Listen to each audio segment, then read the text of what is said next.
Recording this. This meeting is being recorded. Right, just in case you didn't hear me first time. Please, if I could do a bit of housekeeping first, if people could stay on mute, just so we don't get any background noise. As I said, we're recording this session, so if you don't want to be recorded, please do turn your camera off as well. We've got the chat function at the bottom of the screen for you to make any comments or to ask questions, because we've got a Q&A session at the end. So please feel free to use the chat during the course of this morning's session. It's my great pleasure to welcome you all. My name is Johnny Whitehead. I'm Chief Executive of Hearts Young Homeless, and I joined in January this year. I hope you find this morning's session informative, insightful, and helpful to you in your role, whatever your role is, because I know we're joined today by a large number of partners who we work with day in, day out to support young people in Hertfordshire. Whether you're one of our funders or a supporter, a friend, a donor, or just someone with an interest in youth homelessness, it's brilliant to have you with us. We're going to cover some of the national trends we're seeing that are facing young people and indeed us as an organisation. Then a bit of an update of what we're seeing locally within Hertfordshire and what we're doing to support young people with our own services. I'm going to give a little update on our very exciting Future Roots project, and then look at our future strategy and how you might be able to help us shape that as we move forward. And then, as I said, finally, we've got a Q&A session. So please, if you have any questions as we go, just add them into the box at the bottom. So my first 4 months in what I have to say is probably the best chief executive role of a charity in Hertfordshire. I'm delighted to take over from my predecessor, Helen Elliott, who many of you will know, who was chief exec before me. So let me start by just giving a whistle-stop tour of some of the themes that have jumped out at me in my first 4 months. And first up is about data. One of the things I found right at the beginning of this role, and indeed during my interviews, could anyone answer the question of how many young people there are who are homeless or at risk of homelessness in Hertfordshire? To which the answer is no, not really. So I've been struck by the lack of really good, strong data we've got across the sector, across all of us who work with young people in Hertfordshire, which is something we do need to address, I think, if we're going to be ever clear on actually what the scale of need is and what we can do about it. The second thing that struck me is about partnership. As many of you will know, lots of people talk about partnership. It's a phrase that it's a word that's used time and again across organisations in the third sector, in voluntary sector, in local government and elsewhere. But actually, with you, we walk it every day. We don't just talk partnership, we walk the partnership walk. And that is with many different partners around the county. It's what makes a real difference to young people, many of whom often feel let down by us, by the system, that feel that the world is perhaps against them. I also want to pick up on the themes of inequality, trauma and unfairness. Sometimes we know that the system is stacked against young people, whether that's financially, whether that's in terms of their educational opportunities, their employment prospects, perhaps even their sexuality. And I'm yet to meet a young person who's using our services who hasn't experienced significant trauma in their lives, which has led them to where they are. So that's the other theme that's come through, is the issues facing young people. But then also I've been struck by the resilience and good humour that so many of our young people display, when often against all odds, still they have the ability to put on a strong face, have a laugh about life around them. And I think that ability to joke and to keep strong is amazing. And then finally, just want to pick up on the expertise and innovation. I've been really struck by the strength of the team we've got at Hearts Young Homeless, the knowledge and expertise they've accumulated, nurtured, and then the innovation that we've generated over the years based on young people's experiences. And again, we couldn't do any of that without the partners that we work so closely with. So since our autumn update that many of you will have been at, in the last 6 months, what have we seen? I think for me, what's been quite notable is just the continuing uncertainty in life in general around us, whether that's about the rising cost of living that's gradually inched up and up since October, and is a growing worry for young people, for families, for all of us on this call.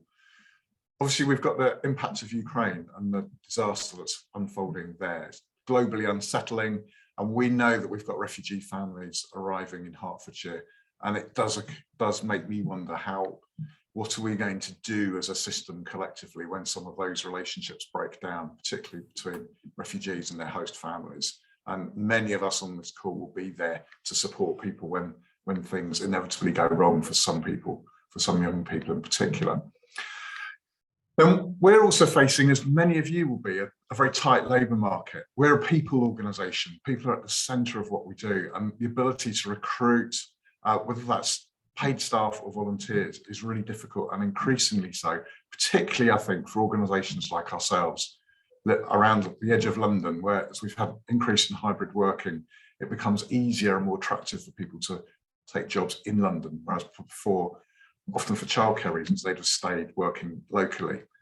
And then I think there's the incoming tsunami of problems as COVID unwinds, as the cost of living crisis hits. We know, we can hear the distant rumble, that tsunami in the background of people struggling to cope and to stay with their heads above water.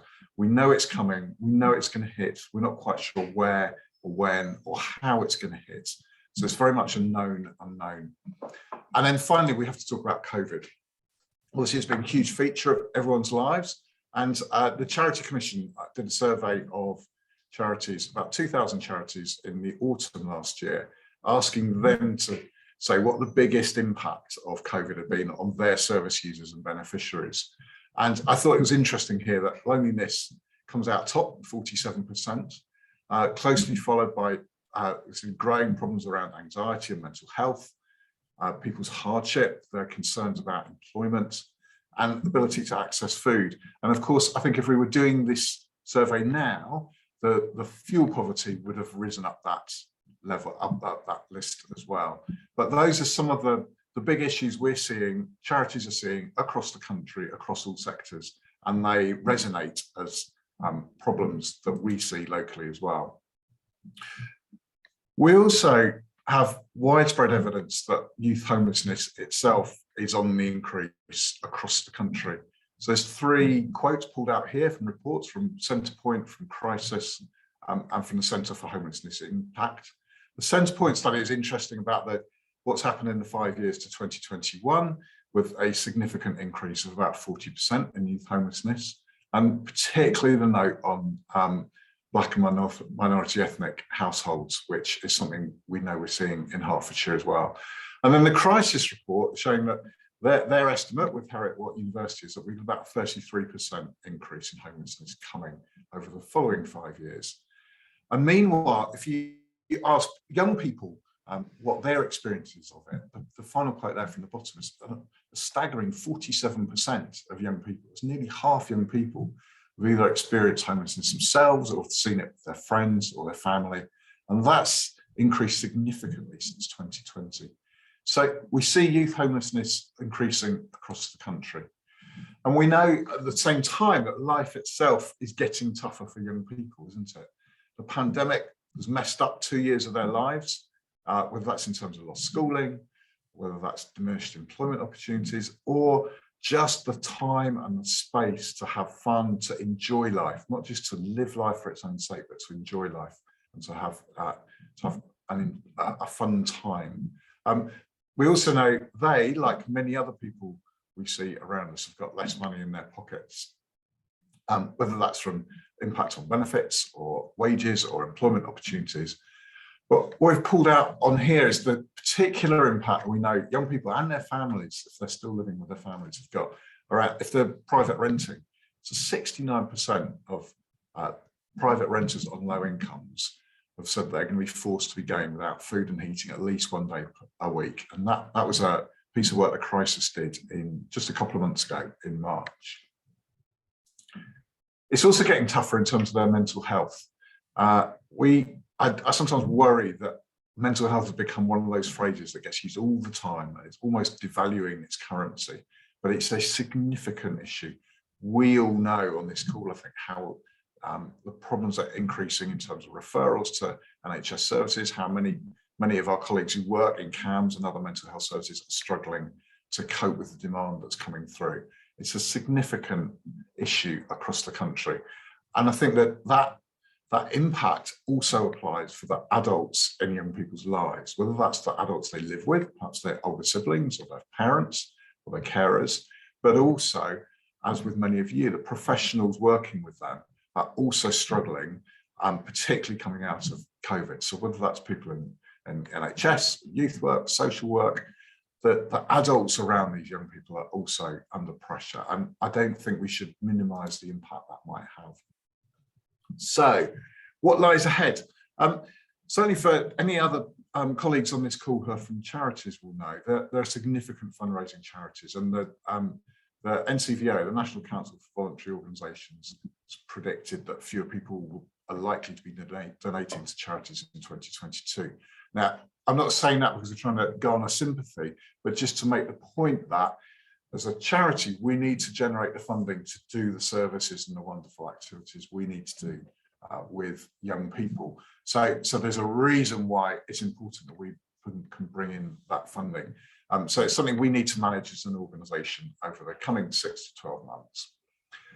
We've also got the cost of living challenges that are hitting people, that many of you will know this from your day-to-day work, that whether that's, and what we're likely to see, we're anticipating seeing more people's tenancies being at risk as they struggle to keep up with their rent, more recourse to food banks, inevitable increase in debts and bailiffs.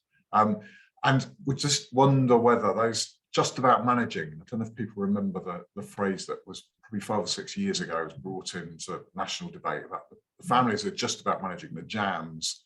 I wonder if they're going to become the totes, the tipped over the edge over the next 6 to 12 months as people get moved from being just about coping to suddenly finding they're drowning. And much of that drowning is going to come from the post-COVID unwinding. As I mentioned earlier, the sort of tsunami of problems that have built up over the last couple of years that we're seeing come through, whether that's financial, emotional, or in terms of people's housing. So, I then just want to focus on a quote that was it's from a really important report from New Philanthropy Capital, which is an organisation that works with donors and philanthropists to help them navigate charities, and they are funding a piece of research into care leavers in Manchester.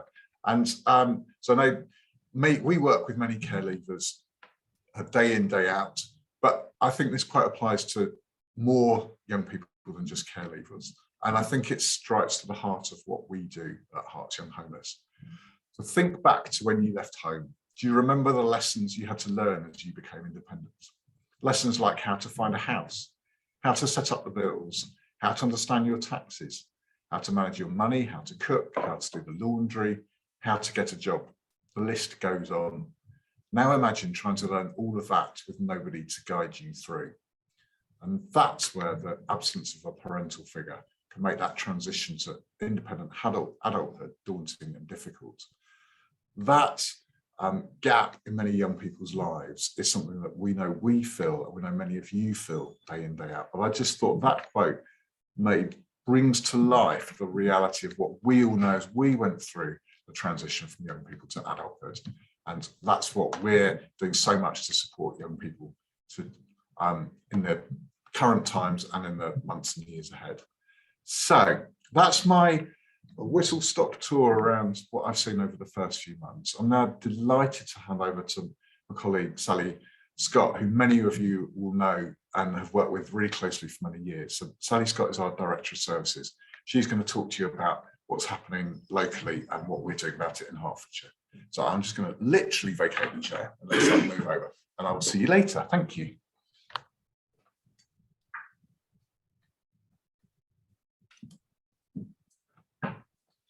Morning, everyone. It's very nice to see so many regular faces and also some new ones. So as Johnny says, I've got a frog in my throat, and I'm going to take you, just going to talk a little bit about some of the results that we've seen and some of the numbers that we've seen coming through over the last financial year. And then in addition to that, we're going to look at how we're helping those young people. So just to kick off, just with some key results of the last 12 months, our education team, I'm delighted to say, is back out and supporting schools. Obviously, it's been a very up and down year for our education team. They've been in schools, they've been out, they've been completing new risk assessments, they've got to wear masks, they've got visors, but they're really, really happy to get back out and do their face-to-face work, which is where they do their best work. And I'm really happy to say they've educated 8,337 people this year, which is brilliant. Our under 16s mediation team, which actually is a relatively small team, so we actually have the equivalent of approximately 2 full-time staff for this service, and they've had 74 referrals into the service. And actually, due to the high level of demand, we actually closed that waiting list for a period of time because we didn't want to leave families sitting on there for long periods of time. And then 94% of those cases we prevented from family breakdown and homelessness, which is brilliant. Our homeless hub had 396 referrals in 21 and 22, and this is actually stable in terms of the level of referrals that comes into our homeless hub year on year is relatively stable now. And a large part of that work that we do within the homeless hub, which we've been doing for many years now, is about educating our families, young people and professionals about the options, realistic options that are available for a young person if they wish to leave home at 16 or 17 or even 18 plus. And obviously for a young person, wherever possible, we would be looking to keep that young person in the family home, because we recognise that life outside is increasingly tough for them. So I think the stable figures kind of represent that that message is getting through and it's consistent from ourselves and all the other agencies. And so the referrals that are coming into that service are relevant and the types of referrals that we should be seeing and for the families that we should be supporting, which is brilliant. Our floating support service has seen 178 referrals over the last year. And again, that's largely governed. We have priority groups for that service, which are largely care leavers and those leaving supported accommodation. And it is constrained by its funding, so we can only support a certain amount, but we do have other services that wrap around that. So we have our 18 plus advice line, which feeds into it and is obviously able to offer one-off advice for 18 to 24-year-olds who are experiencing homelessness. Just to talk about some of the key trends that we're seeing. So at the last update, I talked a lot about mental health and anger issues that we were seeing, and over the last year, that has remained consistent. So 43% of the young people and families who we have supported have reported that they either have a diagnosed or undiagnosed mental health need. So obviously that represents a large portion of those that we support, and a lot of what we're doing at the moment is trying to wrap around and look at different ways of how we can input and add support to those. 22% of the young people and their families have reported anger issues within the household. Our hub and floating support services have continued to see an increase in the complexity of their cases, which is including association with gangs and exploitation. And we've also seen it's really limited in terms of the options available for our young people in terms of a move on. So the private rented sector is largely unaffordable and not available to all of our service users. And then in addition to that, there's a lack of space within supported accommodation because the provision has not grown. And obviously the number of people needing that has grown. And then obviously, as we've sort of mentioned, the cost of living is impacting everybody we support and kind of everyone around us, really. And then just moving on from that, on our next slide, we've just got an example. So our staff teams have been doing a piece of work around the cost of living, and the slide in front of you, I'm not going to run through all the details, but it's the average cost of living for a young person on universal credit. So as you can see at the top there, you've got their income, their maximum income, and then we've kind of taken them through a rough budget that we would have for a year. And as you can see at the end, where it says left each month, it's minus £27.14 before we've even begun. So there's no haircut, there's no clothes, there's no train fare to see a friend or a birthday present for your mum, or if you've obviously got debt already, it doesn't take into account that you might have to make monthly payments on a credit card or any other debt. So as you can see, the young people that we're working with are facing huge disadvantages, and that doesn't take into account the fuel increases that we're seeing at the moment. So obviously we imagine that that's going to have an additional impact. In addition to that, we've also kind of looked at the cost of a single person budget who might be on minimum wage, because some of our young people aren't working, but obviously some of them are, but their income at this point in their lives tends to be relatively low. So this is someone who's on minimum wage. And as you can see, again, for a person in Hertfordshire, the average cost of a one-bed flat is £1,000 per month in the rented sector. And again, their income might be 1,300, but their outgoings to manage that flat, along with council tax, utilities, travel costs, food and toiletries, again, without any luxuries, kind of accounts for 1,644. So again, obviously, this is impacting the young people we work with, and it's impacting us being able to get them into employment, because obviously there's a knock-on effect in terms of their cost of living. I think the next slide, we're going to look at a member of our staff called Remy, who is part of our under-16s mediation team, who is going to tell you a little bit more about what she does.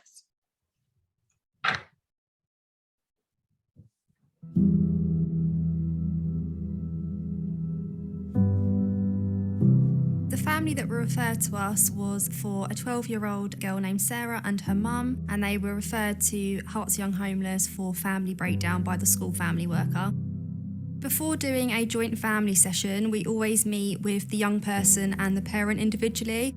In that discussion, we'll look at the main problem areas and what they'd like to get from mediation.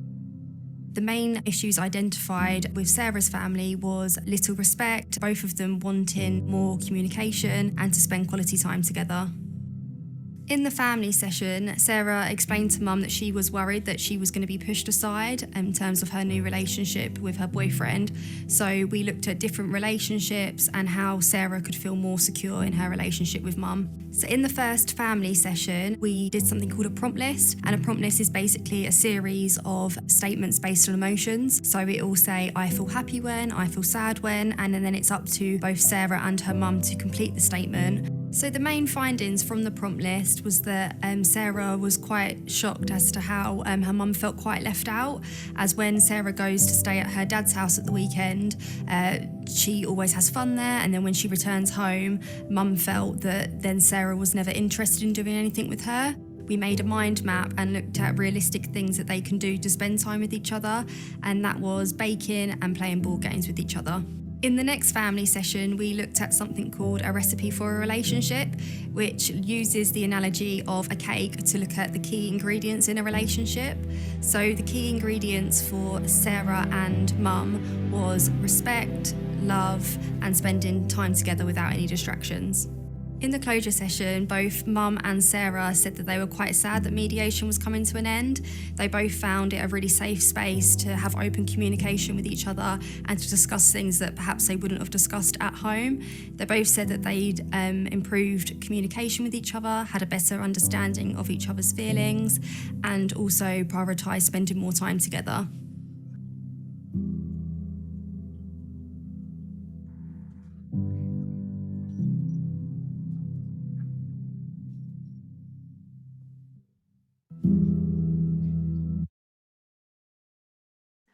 I'm just going to talk to you a little bit more about how we're supporting young people. Obviously, you've just seen the video from Remy, which is a member of our under-16s mediation team.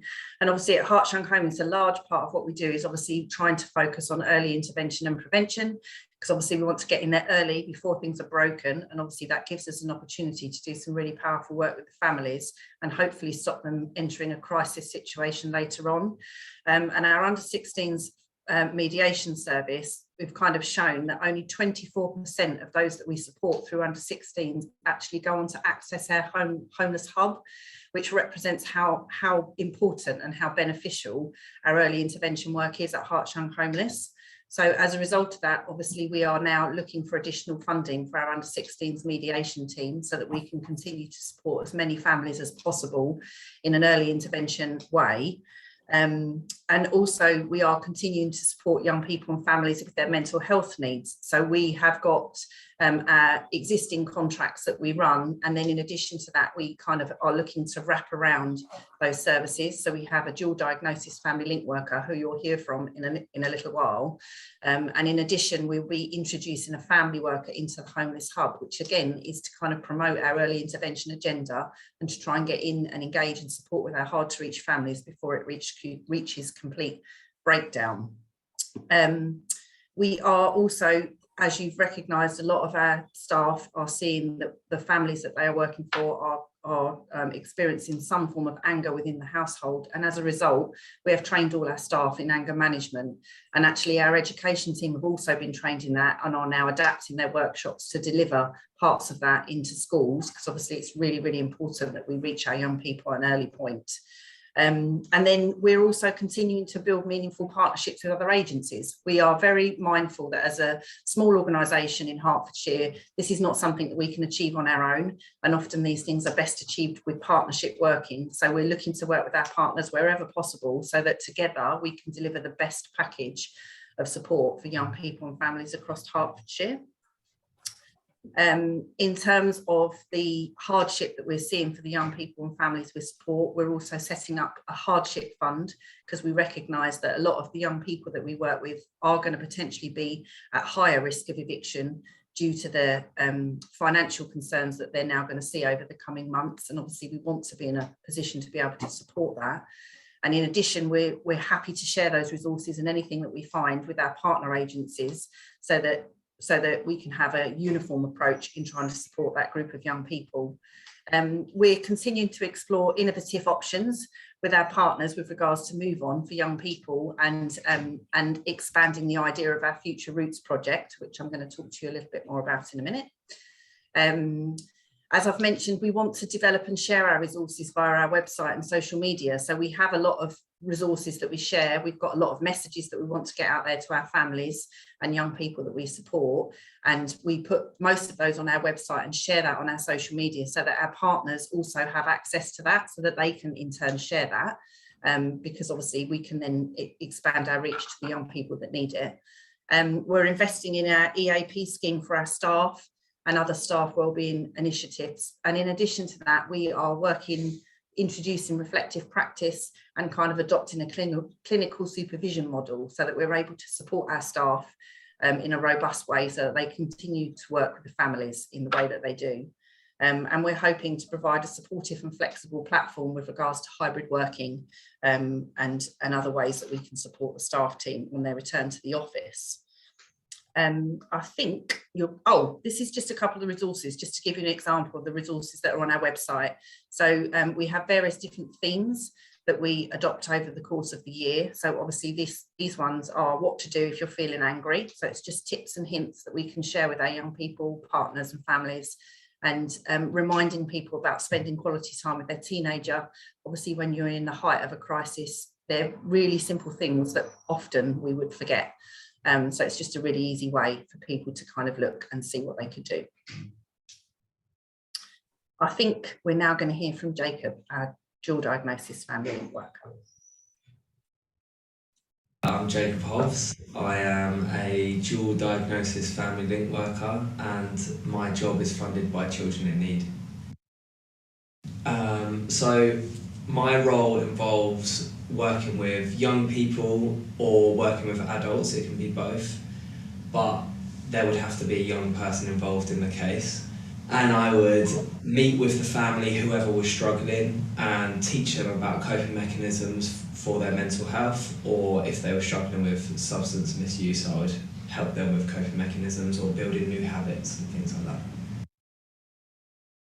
So if you end up working with me, or if you end up being supported by me, then you'll already be working with one of the other teams involved with HYH. So I'll be referred service users from the hub or from the mediation team, and I come in as extra support. So I'm working more one-to-one instead of with the whole family. I'll be working one-to-one with whoever needed it in that family. So I normally get 12 weeks with the service user, but that can sometimes be split. So I might have 6 weeks with the young person and then 6 weeks with the adults, or I might have, you know, a couple of weeks with the young person, a couple of weeks with the adult, and then if it's appropriate, we might bring them together and help them there.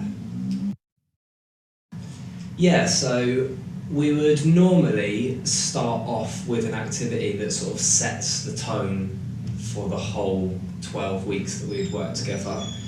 And it's a silly memory game, it's just a bit of fun, but it makes the point of what we're trying to do throughout the whole 12 weeks is we're not trying to get rid of difficult feelings, we're trying to become totally aware of what we're feeling and why we're feeling it, so that the young person or the adult or whoever's struggling feels like they've got a firm grip of what's going on in their life. They don't feel like they're spiraling out of control. They feel like they understand themselves a little bit better. So with one of the first games that we do with the service users, I will show them an image with lots of different circles, squares, crosses and triangles on the screen, and they're all in black and white. It's a real mess. It's really difficult to distinguish.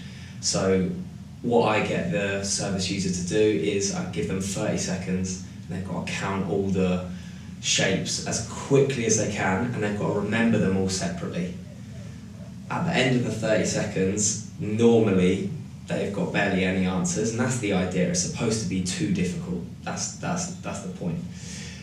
Then in the next image, it's a little bit clearer because the colours are distinguished. So all the circles might be a certain colour, all the triangles might be a different colour, and so on. And I'll give them a minute, and then I won't distract them. So in the first one, I was talking over them as they were trying to count and making it difficult. And in this one, there might be, they might have a minute, and they can have a pen and paper as well to write down what they get. So it transitions and becomes slightly easier. And then in the last image, everything is organised and in its separate corners, and it becomes really, really easy to count. And that's normally their fastest time of counting all the shapes up.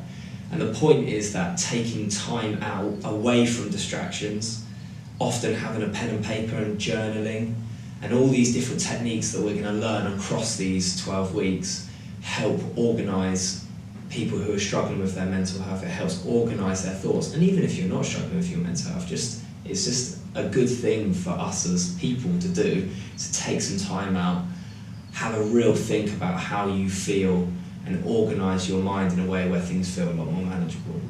So one of the other things that we'll do with, particularly if it's someone struggling with their mental health, but you can also use this for someone who was supporting someone who was struggling with their mental health, is an image of sort of like a road on a cliffside.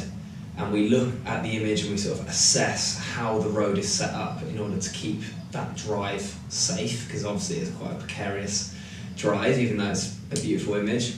And we look at it and we look at the barrier, and how the barrier, if the cliff edge is sort of out here, the barrier is not right on the very edge of the cliff. There's sort of a little gap in between. And we'll talk about that image for a little while, talk about why it's set up like that, and then we move into a little activity where we use that image for the person who might be struggling and their life and how they set out their boundaries.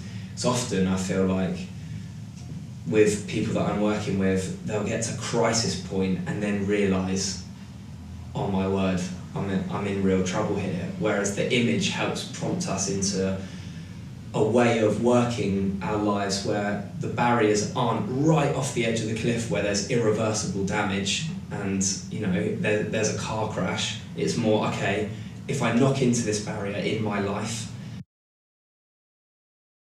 then it might be an uncomfortable experience, but I know now I need to turn in and I need to keep myself on this straighter path, I suppose. And we would then talk about, okay, so what barriers can we put in your life that help protect you, that help keep you healthier and happier and in a better state of mind?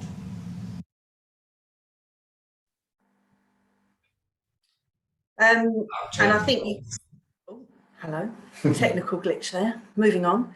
Obviously that was Jacob Hobbs, as you've just heard again. And actually, just to mention that obviously when we recruit staff, obviously we are looking for skills and their ability to carry out the role. But in addition, we're also, a large part of what we're looking for is that we are really, really aware that one of the biggest barriers for working with the young people that we support is that they are hard to reach and they're quite hard to engage. So obviously we're looking for staff that we feel are innovative and creative and will have the ability to do that. Obviously Jacob, some of those tools that we have already, but all of our staff help us develop new tools and more current tools to help engage the young people that we work with, and that is really important. And the role that Jacob carries out, I can say that this year, or in the last financial year, he has managed to get progress with mental health for 79% of the families that he supports. And then we've also experienced an 83% increase in family relationships, which again, kind of shows the power of capturing our families early. We're just going to go on and talk a little bit more about our Future Roots project now. Our Future Roots project is now live, and I think if you were to ask Welland and Hatfield Council or our amazing partner Barry Silliman, there are times when we definitely thought this was going to break us. There have been many bumps along the journey, but we now have 3 people that are living in the project. So the project is there to help transition 18 to 24-year-olds from homelessness to independent living, and they live there for approximately 18 months while we're working on them with this. So we do have a live-in support worker that meets with them on a regular basis to look at what their personal goals are and what it is that they want to achieve, and obviously they're there to offer advice and guidance and to kind of help them along on that journey. As I've mentioned, we've got 3 people that are now living and our live housemates, and we've got 2 more in the pipeline. So we're hoping to have a full house very, very soon, which is incredibly exciting.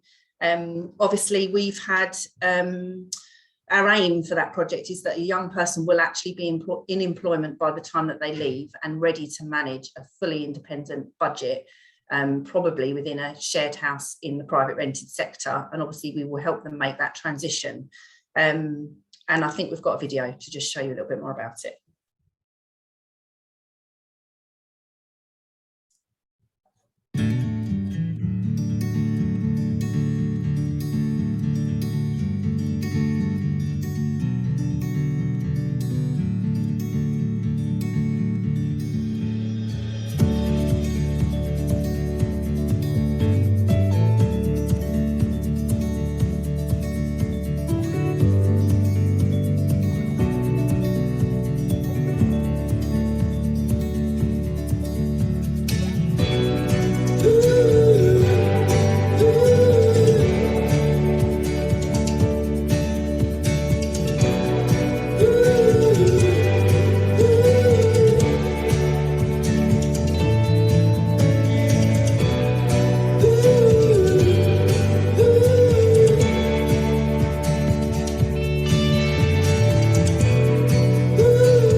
Hi, my name's Michelle and I work at the Future Roots house, and one of the housemates called Toby has agreed to chat to us this afternoon. So thanks for agreeing to chat to us, Toby.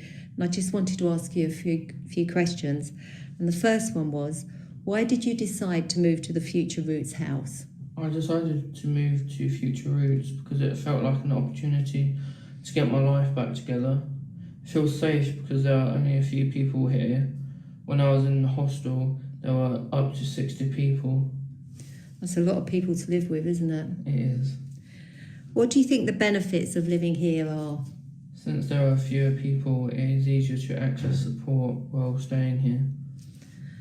And what are the new skills that you're hoping to learn whilst you're living here? I'm hoping to learn about budgeting, how to clean and maintain a home. I'd like to make friendships with people who have similar ambitions to get their ideal job. I want to make friendships while feeling safe and secure in a small environment. And also I'd like to be able to cook good, healthy meals on a budget. Okay, and how's the cooking going at the moment?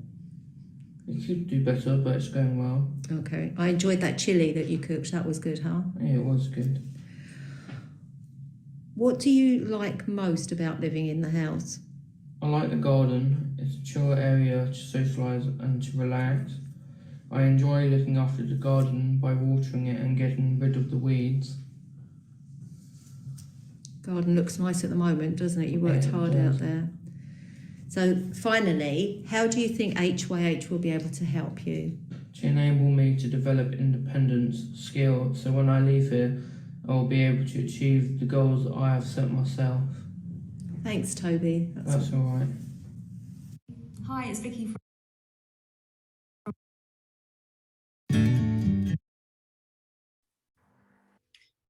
And I think, obviously, as Toby mentioned there, obviously the Future Roots house is a much smaller environment for which, for some young people, is the ideal place for them to be able to explore their goals and what it is that they want to learn. So I think it will be invaluable, and whilst a small drop in the ocean, obviously over time, if we could develop more of those projects, then obviously that would be something that would be available to many more young people across Hertfordshire. And I just kind of want to say a quick thank you to all those that have helped us kind of set up our Future Roots. It really has been a big community effort from our corporate partners who have not only donated money but have also assisted us with more practical tasks like sorting the garden, flat packing, building flat pack furniture for us, our friends who have agreed to do deposits for people that are moving out, and also to our incredible staff team, which have been a range of activities like, can you go there because they're delivering something please, to again building furniture, health and safety checks, and all the different things that we've kind of learned along the way. So a big thank you to everybody. Obviously, if you've got any questions, please put them in the chat function, and obviously we'll address those at the end. And I'm now going to pass you over to our amazing head of fundraising and communications, Caroline Neal.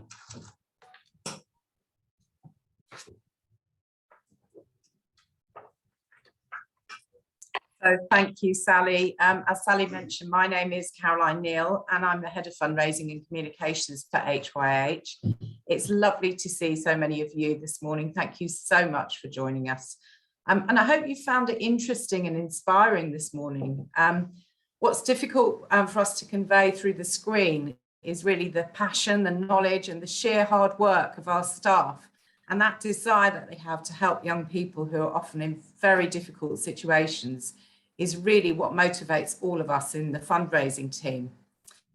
So just to put things into context with regard to our fundraising, we wanted to really explain that 6 years ago, 3/4 of our work was statutory funded, and this has now been reduced to around about half. So there is a big onus on us to do our own fundraising, and we need to raise about £420,000 to be able to continue to provide our vital services across Hertfordshire. So partnering with you and working together in partnership is so important for us to be able to help even more young people in our community. And there are so many different ways that you can get involved, whether you love music or you love walking, art or sports. You can see some of the different ways here that our supporters have got stuck in recent times to raise funds for us. So you can see the climbers that climbed up Mont Blanc, people who've done Tough Mudders for us, and people who've slept out on cold slabs of concrete through the night for us. We appreciate all of these efforts, and we'd absolutely love to work with you going forwards. We have a range of different events through the year. So we have golf days, we have quizzes, and of course I mentioned our famous sleep out. That takes place in November at Oaklands College. It's not too early to start thinking about it and to book your place. And we do have sponsorship packages available for all of our events. So please talk to us about those. You could take on your own challenge as a team, and we can help you with ideas, and we can support you with everything that you'd need, from promotional materials to your own fundraising page. And of course, regular donations really do help us throughout the year with predictable and steady income, and we are so grateful for those. If you're not already signed up to our newsletter, then please do sign up to find out all the latest news about how we're helping service users and all the details of forthcoming events. Thank you so much for your support. It really is appreciated, and we hope to speak to you soon. Now I'm going to pass over to Johnny to tell you some about our strategy work.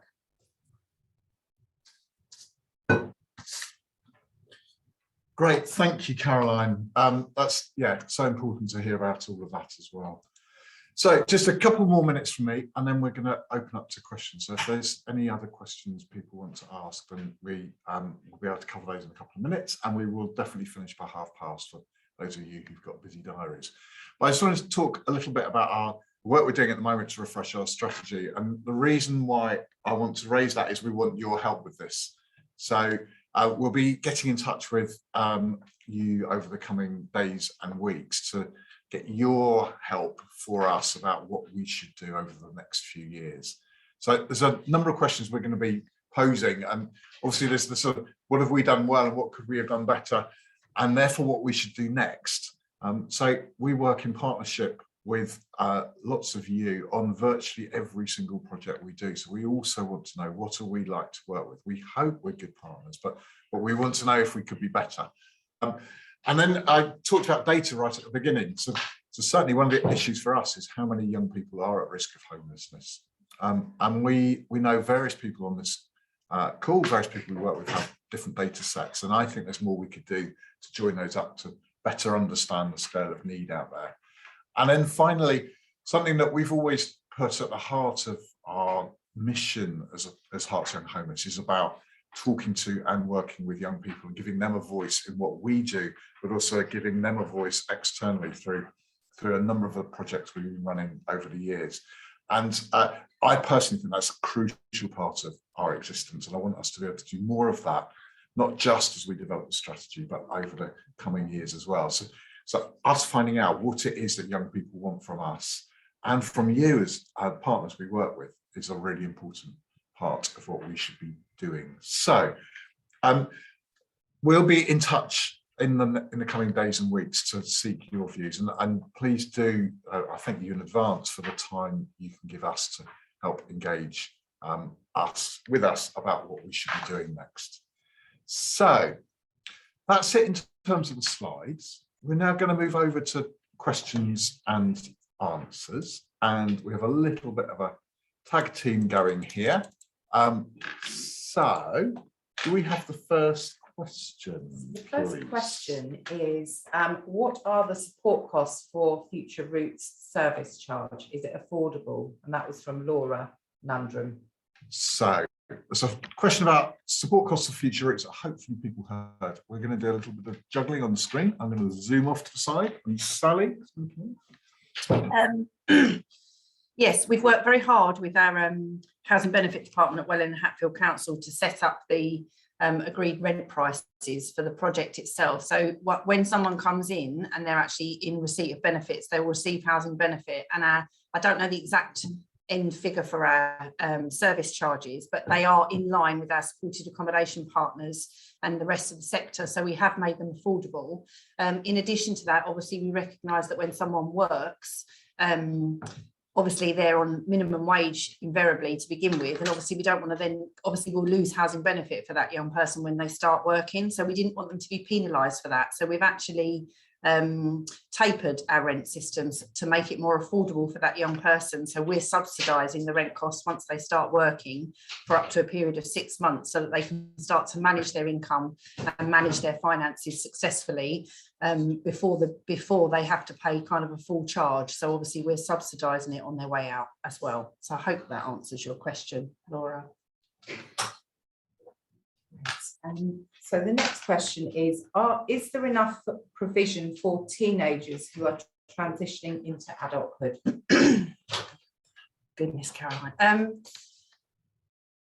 I think it's difficult for many of the young people that we support who are transitioning from childhood into adulthood. And I think obviously at Hearts Young Homeless, we're lucky and fortunate in many ways, because obviously we work between our mediation service, which starts as young as 10, and then obviously right through to our care leavers, and we finish supporting those at 24. So obviously we see a large part of that transition from childhood into adulthood. I think it's very, very tricky for many of our young people. I think we all recognise that that particular cohort of young people today are incredibly hard to engage and are often seen as our rough sleepers of tomorrow. So I think there is a lot of work to be done between children and adult services and a range of partners, so that we can better improve that pathway, so that we don't lose those young people along the way, and we can continue to ensure that we support them through adulthood. So I think we've still got some work to go on joined up working, but I think we're starting, and I think we've got a lot of partners and stakeholders that are mindful of it, aware of it, and kind of looking to make a difference and make that pathway better. That's all the questions. I'm going to pass you back to Johnny. Great, thank you very much. Thank you, Sally. Thank you for people who asked those questions as well. And huge thank you to all of you for joining us this morning. I hope we didn't interrupt your breakfast too much. I hope you have an amazing day ahead of you. But your support and your work with us to support young people facing homelessness in Hertfordshire is really important, and it means an awful lot to me. And I've been struck as I've come into this role in the first few months how valuable your work is to support us in what we want to do. So a huge thank you, whether you're a donor, a supporter, a partner, a friend, or just interested. We look forward to working with you in the weeks and months ahead, and enjoy the rest of your day. Thank you very much. Thank you. Bye. Thanks all.